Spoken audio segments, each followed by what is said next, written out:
Hi, my name's Rowena, and 12 years ago my family erased me like I was nothing. No calls, no holidays, just gone now. They were throwing a wedding like none of it ever happened. But what if I told you? The bride stole my future, the groom aunts humiliated me. In a boardroom, and my own mother forged a DNA test to cut me out of the will. The envelope didn't belong in my mailbox. Cream-colored, thick, expensive stock, my name written WR in calligraphy. I hadn't seen in over a decade, but I'd know the handwriting. Anywhere my mother's, even if her name wasn't at the bottom of the card, her presence seeped through the ink like a warning. Inside gold trim embossed letters to names: Kamori, Desmond, Hale. I stared at it so long the edges curled slightly in my hand. Callum, my sister, if you could still call her, that was getting married at the Grand Solace Hotel. That was Seattle royalty territory. Crystal chandeliers, $500 dinners, a waiting list just to breathe near the ballroom, and someone somehow thought I should be there. 12 years since anyone in that family had said my name without venom or silence, and now a wedding invitation. No note, no apology, no miss you, just a cold summons wrapped in gold foil. Was it a mistake? Number that script was to deliberate. This wasn't an olive branch, it was a setup. I could feel it. My gut twisted as I flipped the card again and again, like maybe the back would explain why they wanted me there. And then I saw Desmond Hale. The name sent a small chill down my spine. I knew him not well, but enough. We'd met once years ago in a boardroom when I was trying to pitch funding for my startup. He'd been the CFO of a pharmaceutical giant, one of those smug, polished types who look through you while pretending to listen. He told my projections were impressive for someone so early in their journey, which was code for "you're too young to female. I don't take you seriously now." He was marrying my sister. What were odds? Except I don't believe in odds. I believe in intention. People like my family don't operate by accident. This wasn't a coincidence. It was big, glittery, gold embossed bait, and they didn't think I'd bite, but they forgot one thing. I'm not the same girl they shoved out the front door with nothing but a duffel bag and a broken heart. That girl's dead. I tossed the envelope onto the counter and walked out the window. Seattle skyline blinked back at me through the rain-stained glass. I could see the outline of the Grand Solace from here. Funny, for years I tried to erase them from my life. Now they wanted me back just long enough to smile for the cameras and whisper behind my back. I felt my chest tighten, but it wasn't fear. It was something colder, something focused. They didn't know who I'd become. They didn't know that I'd built something from the nothing they left me with, that I had a husband who believed in me when no one else would, that I wasn't just surviving anymore. I was winning. I opened my closet, reached for a sleek black dress I'd been saving for something that mattered. I ran my fingers over the fabric, clean lines, powerful silhouette. It wasn't bridal, it was war ready. My phone buzzed, a text from Jarth. You okay? I stared at the screen for a sec and then typed back, I'm going to the wedding. Pause. You sure? He replied. I didn't hesitate. It's time. This wasn't about closure. It wasn't even about revenge. It was about reclaiming my name, my story, my damn place in the room. They wanted a spectacle, they get one, but not the kind they were expecting. I zipped the dress, stepped into my heels, and looked at myself in the mirror, polished, composed, ruthless. I wasn't going to beg for a seat at their table. I came to flip the damn table over. That night I couldn't sleep. My body was still, but my mind wouldn't shut up. Jared Earth was out cold, but I sat by the window, city lights flickering below, clutching the invitation like it might bite. So the next morning, I did what I always do when my head gets too loud. I walked. Pike Place was just waking up, crates clattering, espresso hissing, the air thick with fish and bread and tulips. It should have calmed me. Instead, it took me back to being 16. Second-hand card.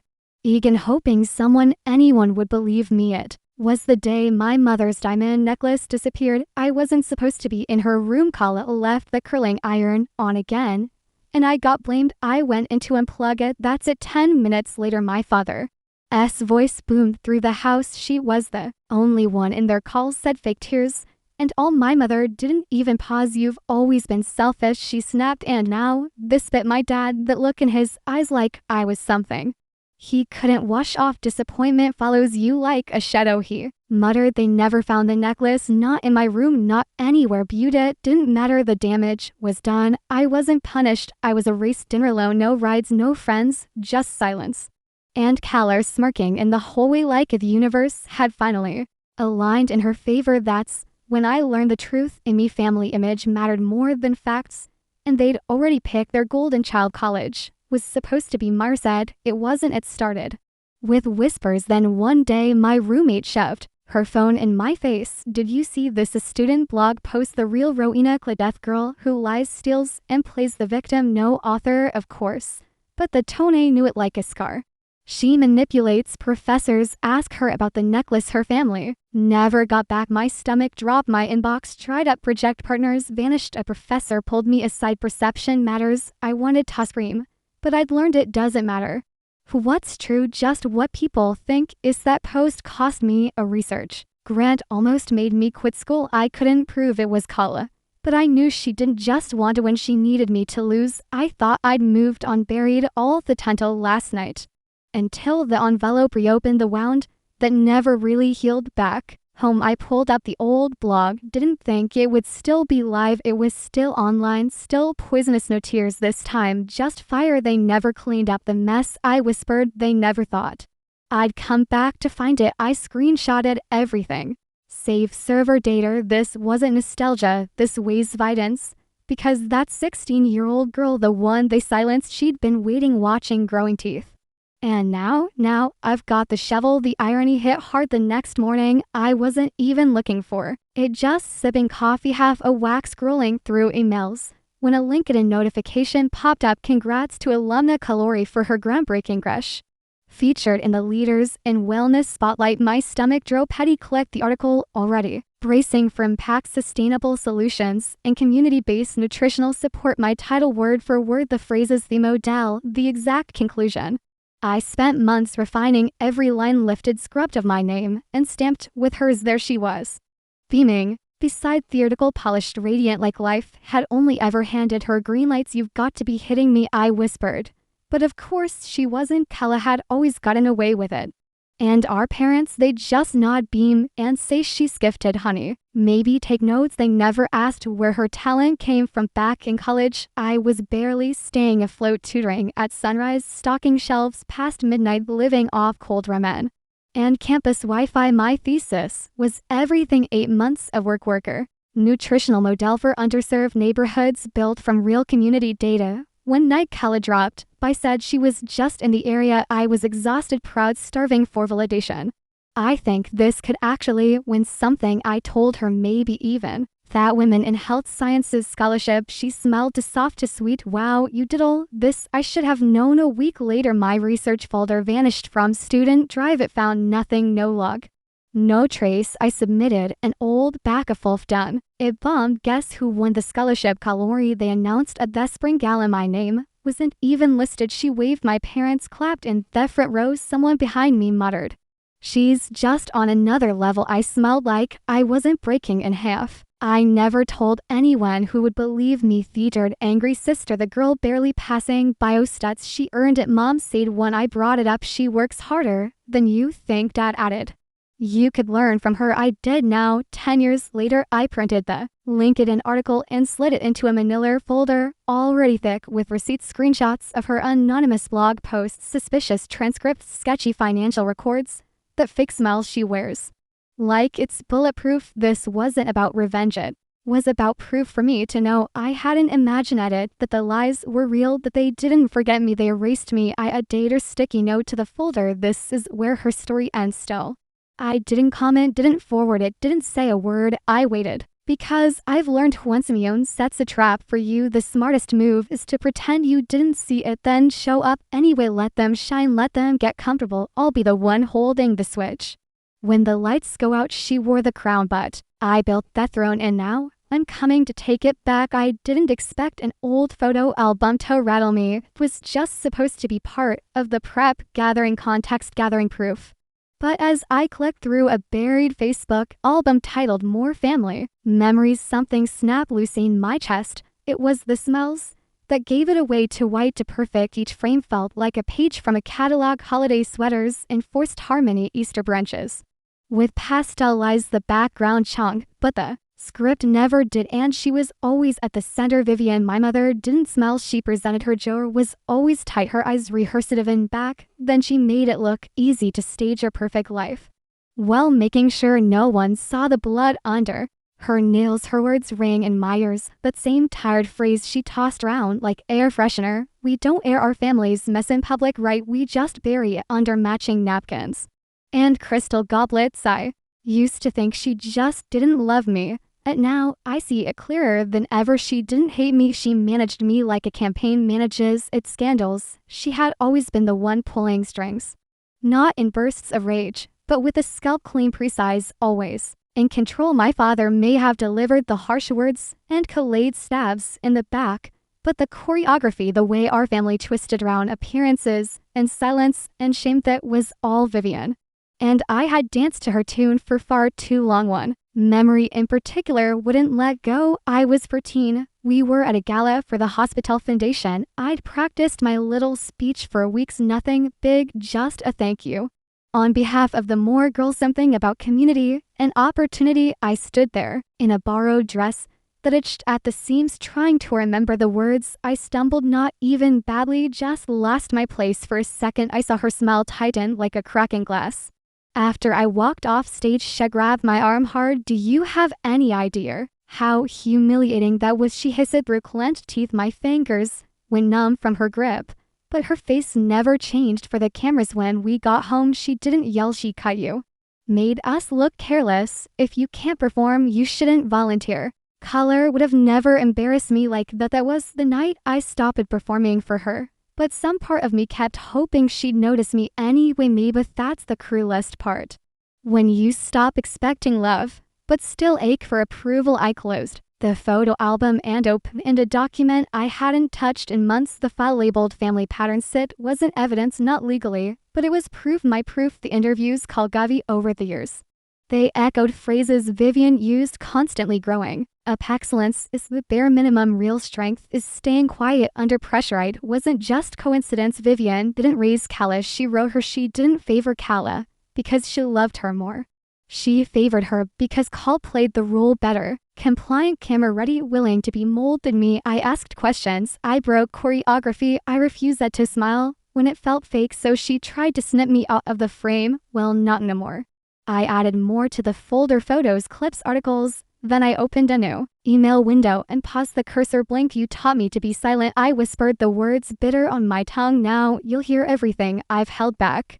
I typed slowly, deliberately. Subject line: regarding more family reputation. I attached my notes, a handful of curated records, and a short summary. Then I sent it. The recipient, a journalist named Becca Lane. We'd worked together once years ago when I helped her expose corruption at a supplement chain. She owed me a favor. She also had no problem burning powerful families to the ground. I didn't need her to publish anything, not yet, but I need her to know the story was real, because if my mother taught me anything, it was how to keep your face still while everything behind it burns. But she forgot one thing. I learned how to weaponize silence. She taught me how to smile through pain, but forgot I learned how to weaponize silence. I thought I unearthed every secret there was to find, but then came the envelope. No return address, no handwriting. I recognized just a plain white envelope in my mailbox, sealed with purpose. Inside, folded neatly between two generic sheets of copier paper, was a DNA report. At first, I didn't process it. I skimmed the header: private genetic screening, Pacific Diagnostics 2015. Then my eyes locked onto the result. At the bottom, inconclusive maternal match. My heart stuttered. I read it again and again. The name listed under subject was mine, Rowena Clay, the maternal sample. Vivian Moore. I felt the floor shift under me. My body reacted before my mind could catch up. Heat flushed through my chest, my skin cold and clammy. No stamp, no note, just that one phrase, inconclusive. I sat down hard. It was fake. I knew it in my bones. But that didn't matter, not when it had already done its damage. I opened my old records drawer, when I almost never looked at, buried under tax returns and expired IDs, waste, last legal correspondence I'd received from the Moore estate's attorney. A scanned copy of the revised will, date adjust, 6 months after that DNA report, my name gone. I wasn't just cut out of the will, I was erased from the line. This wasn't just banishment, this was extermination. Vivian didn't want me to walk away. She wanted to burn the bridge so thoroughly that even the ashes couldn't whisper my name. That day, I remembered something I hadn't let myself revisit in years. It was 2016. I was 23. I'd called the family lawyer more of desperation than hope, asking about my grandfather's inheritance, the one he'd once told me I'd receive no matter what. Your mother thinks. I never got a call back. Weeks later, the accountant emailed me with a single line: "You are not listed as a beneficiary on file." I assumed it was punishment, that they were still angry I'd left without a goodbye. I blamed myself. Now I know the truth. My own mother manufactured a lie so clinical, so clean, no one questioned it. Why would they? People believe paperwork. They believe doctors and seals and signatures. They don't believe daughters who were always difficult. But Vivian forgot one thing: lies leave trails, and I've learned to follow them. With Jarrett's help, Wetrack, the clinic Pacific Diagnostics, had closed 3 years after that report was dated. No surprise, it turned out to be a shell company. Flagged for financial illegitimacy, one of the doctors listed on the form had his license revoked for falsifying lab results. A payment surfaced: $5,000 wired to a private PO box weeks before the report was filed. Sender Vivian Moore. She didn't just want to forget you, Jarth said quietly, his hand resting on my back. She wanted the world to forget you ever existed. I didn't cry. I expected to, but something inside me had already died long before the paperwork showed up. I was done grieving. This wasn't the kind of hurt you wept over. This was the kind of betrayal you sharpened into strategy. That night, I sat at my desk, pulled out my laptop, and began drafting a message. It wasn't a rant, it wasn't a plea, it was a reckoning. Clean, final, impossible to misread. Subject: I know I wrote. I know about the test. I know about the lie. And I'm done playing that daughter you tried to delete. I paused, then added one last line: "Do it or I'll do it publicly. No threats, no theatrics, just truth." With a spine, I hit send, and I smiled, because for the first time in years, the silence that followed wasn't mine to carry. Shattered to erase my name, but now the grand solace shimmered like a lie made off glass, to perfect, to polished, like no one inside had ever tasted shame, which made it the perfect stage. I walked through the lobby with my head high, wearing a navy silk dress that clanged just right, backless and unapologetic. I didn't come to blend, and it came to be seen. The ballroom doors swung open, and just like that, every eye in the room landed on me. The hum of conversation faltered, a few gasped, champagne flutes paused midair. Vivian's hand twitched, her perfectly manicured fingers tightening round her crystal stem. Her face didn't break, but her eyes said everything she wasn't supposed to. Come. Kala looked up from her seat near the stage, her smile strained, it cracked at the edges, like something brittle left out in the cold too long. And Desmond, his jaw clenched the second he saw me, like memory hit him harder than he expected. I took a slow step forward, then another, letting the quiet stretch. "You didn't expect me to, or SVP," I said, voice even, eyes locked on my mother. "I didn't. I just arrived. I wasn't here for forgiveness. I was here for the reckoning." Dinner continued, but the air stayed heavy. The clinking of silverware sounded like a distant thunder. People whispered, pretending not to stare, but they all did. The toast began. Cole's best friend stood, glass raised, gushing about love, resilience, destiny. I let her finish, let the polite applause settle, then I studied like to say a few words. I announced, stepping up beside the speaker. Call smile dropped like a shudder. I held up my glass to truth, I said, letting that buzz hang like a blade. And those who fake it. The silence was instant. Even the music stopped. I turned to my sister. Kyler, I said sweetly, "Where exactly did you earn your MD?" Her lips parted, but nothing came out, just a stammer, a slight shake of the head. I only asked. I continued, pulling a small folder from my clutch. "Because this transcript you submitted to the Health Advisory Board. It's interesting." I handed it to Desmond, who accepted it without a word. "It says you graduated with honors from Pacific University. Problems in the course codes don't match our curriculum, and you never submitted a final capstone. Also, your GPA inflated by quite a bit." Call's voice finally cracked through the tension. "This is insane. This is not the time or place." Vivian stood, then her voice sharp, trying to take control. "Enough of this roar. If you had an ounce of class," I turned tar calm as ice, "class, you forged a DNA Test to disinherit me, sit down, gasp spread. Like wildfire, I looked back at color. You built your entire career in alley, a medical lie, while real people trusted you, believed in your expertise. Man's hands trembled as he scanned the document. He looked up at her slowly. Is this true? Kala didn't answer. She couldn't. He dropped the papers onto a table and stepped back. I defended you, he said, voice low. And tight. God, I defended you to everyone. Kala reached for him. Does baby, please don't let her ruin this. She didn't ruin it, he snapped. You did. And with that he walked out. Kala tried to follow, but no one moved. With her the room remained still. Her audience evaporated. Her perfect image cracked into the weight of her silence. Didn't stay for dessert. I walked out of that ballroom without a glance back. Outside, the night air was crisp cold against my skin, but I welcomed it. I breathed it in like clarity. My phone buzzed in my bag, a voicemail. I didn't need to listen, I already knew the tone. Tight, venomous, calculated. Vivian always did. Hate losing control. I deleted it without opening it. Above me the sky stretched dark, and Penny looked up and smiled. That was just the beginning. I didn't tremble, I did it second guess. They built a house of mirrors, and I just threw the first stone. Message landed in my inbox at 614 a.m. No subject line, no sender name. I recognize just one sentence. I remember you. You deserve to know what really happened. With cold suspension, my pulse kicked. I clicked in. Attachment loaded. A redacted hospital incident report dated back to 2017. Patient male, age and diagnosis mildesmer, overnight observation, outcome induced coma due to incorrect dosage of epinephrine, attending drive, calorie status, case dismissed. No charges filed, no charges, no accountability, just a buried scandal and a clean slate. I blinked at screen, barely breathing. Attached to the email was a short note. She was supposed to be near pediatric floor, but they pulled strings. I couldn't say anything back then.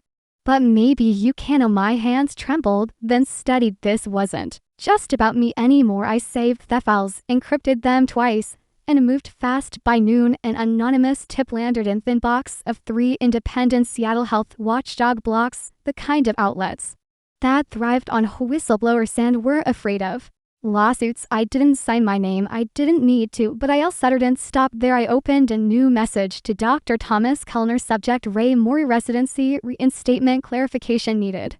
Would you like to clarify how your star resident was reinstated without a formal hearing after a pediatric incident with long-term trauma effects? I'm attaching records you may have forgotten to review. I didn't need him to reply. Thesalins from institutions is always louder than their words. By the following morning, Kayla's profile was scrubbed from hospital's website. Social media lit up like a spark to dry leaves. Drive camera removed from pediatric sender list. And confirmed rumors about malpractice.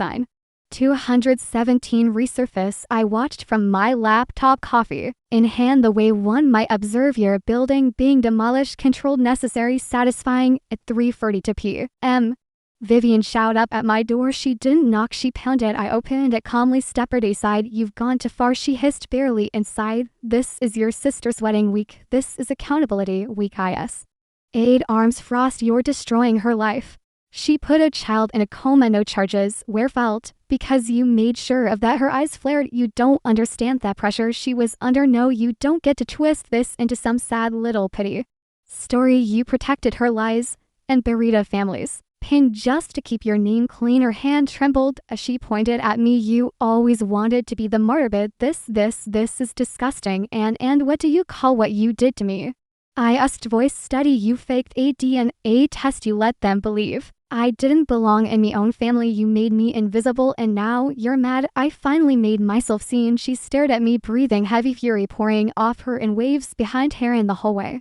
I noticed Gregory, quiet, still, for once, not defending, no posturing, just absorbing his silence, said more than his words ever. Could you think this makes you powerful? Vivian snapped. You think being vindictive makes you righteous? No, I said, walking to the door and opening it wide. But telling the truth makes me free. She didn't move. I won't be quiet again, I added. So unless you came here to confess something, you can leave. For a long moment she stood there, and then without a word she walked out. I closed the door behind her, turned and exhaled. I called the number from female, the nurse. Her name was Trissa. Picked up after 3 rings. I wanted to say thank you. I say. There was a pause, then her voice soft But from someone had to speak up, I just didn't expect it. Would be the sister, neither did they, I replied. This wasn't revenge, this was justice they thought would never come, and it's only just arrived. The file landed on my desk like a quiet detonation. It wasn't printed on heavy stock paper or stamped in red. It was simple, clean legal audit results compiled by Jarrett's firm, neatly organized with tabs and dates. No dramatics, just devastating facts. Wire transfers from the Moore family clinic, reimbursements, medical equipment purchases, charitable donations, every last one tagged under my name, P. Roena Clade. There were IRS filings in years I hadn't earned a dime, returns I never submitted, refunds I never saw. The first transaction dated back to when I was 19, living on energy bars and sharing a studio apartment with 2 roommates and a mold problem. I didn't have a credit card, let alone a reason for a $42,000 medical consulting fee. They used me as a shield while I was eating ramen in a shared basement. I muttered, voice Stryjart stood behind me.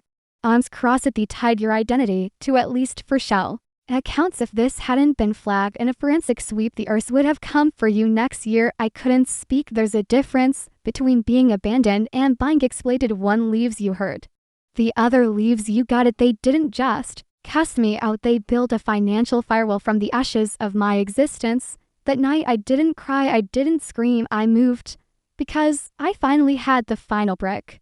And I was going to take the whole damn tower down with it. The Moore Foundation gear was black tea media heavy, crawling with donors and legacy families. I didn't have an invite, I didn't need one. I wore black, slipped and through a side entrance past catering trays and wine lists and the rod of polished corruption. Gregory was mid-speech. When I walked onto the stage, the room hushed like someone had pulled a fire alarm. He blinked, confused until recognition dawned. Vivian froze mid-sip, color flinched. I smiled, microphone in hand. Before you donate tonight, I said slow and calm, you might want to know where your money's been going. Gasps echoed as I handed a US drive to the AvTech behind me. Screens round the ballroom flickered, then filled with spreadsheets, emails, bank logs. One labeled file read Rowan Eckleg Consulting beneath it. A signature GMO. People murmured, a few stood. One Moore's wife whispered, is that her real daughter? Vivian turned pale. Gregory reached for the mic. This is a mistake, these documents. This is clearly Dr. Actually, a voice said from the crowd there. Not Jarth. He stepped forward. Sue, crisp expression, unreadable. Our firm submitted the originals to the IRS and the state attorney general. Gregory's mouth snapped shut. Then Desmond appeared beside him.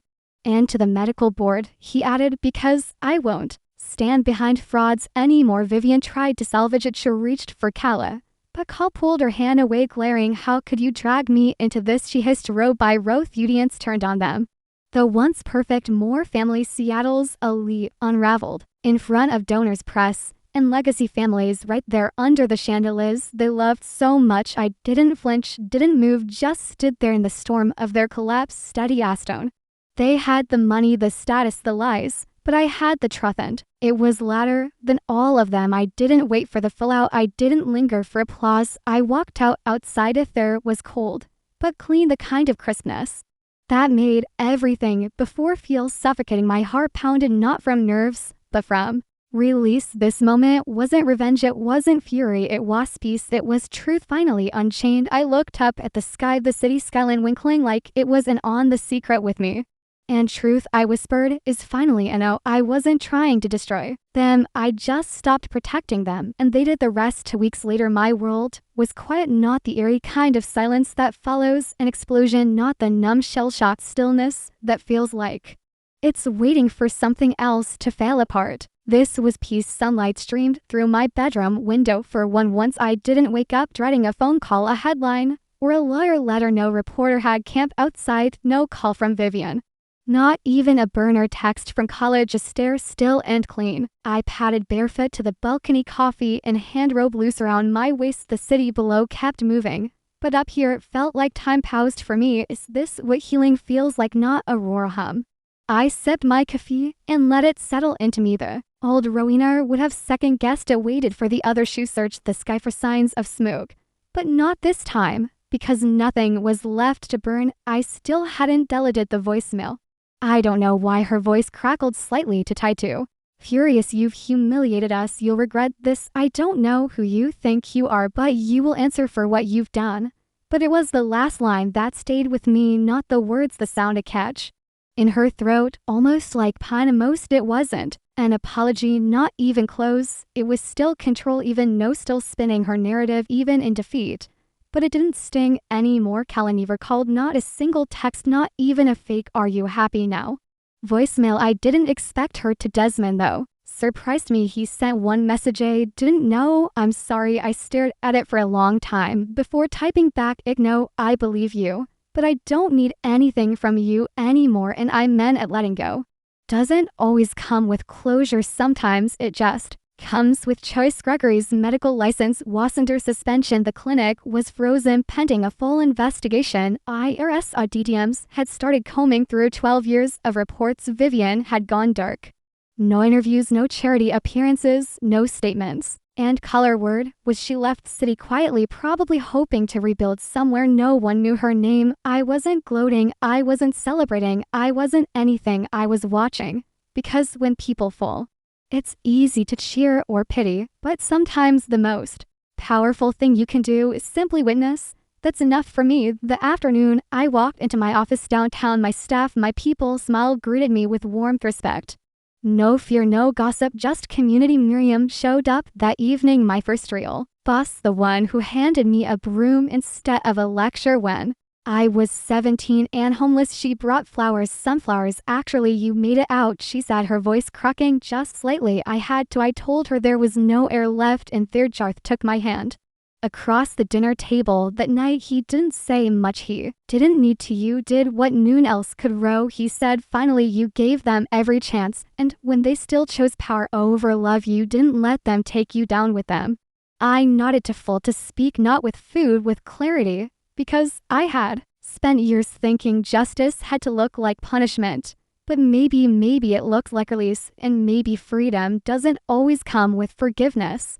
But it comes, and when it does, it feels like standing barefoot in sunlight with no one else deciding your story for you. They may never say sorry, but I no longer need to hear I am free. And maybe that's what healing really looks like. Not fireworks, not dramatic finals, just waking up and realizing you're no longer fighting to be seen, heard, or loved by people who only ever wanted to shape you into something they could control. If my story touched something in you, if you've ever been silenced, cast aside, or made to feel like your worth depended on someone else's approval, I want you to hear this. You don't owe anyone your silence. You don't have to keep carrying the weight they dropped on you. You don't have to protect those who never protected you. You are allowed to speak up, to step away, to rebuild, and yes, even to thrive without ever hearing I'm sorry, because forgiveness is powerful. But freedom is everything. Now we'd love to hear from you. Have you ever been in a situation where walking away was the bravest thing you did? Or maybe you're still holding on. What's stopping you from letting go? Drop a comment below. Tell me where you're watching from. If this story hit home for you, type 1 in the comments so I know it reached the right hearts. If it didn't resonate, I'd still love to hear why and where you're tuning in from. Your voice matters, your story matters. And you're not alone. If you want more stories like this, real, raw, and rooted in truth, make sure to subscribe to the channel, hit the bell icon, and share this with someone who needs to hear it, because sometimes all it takes is one story to remind us we still get to write our own. Let me know if you'd like this turned into a narration script or animated scene voiceover.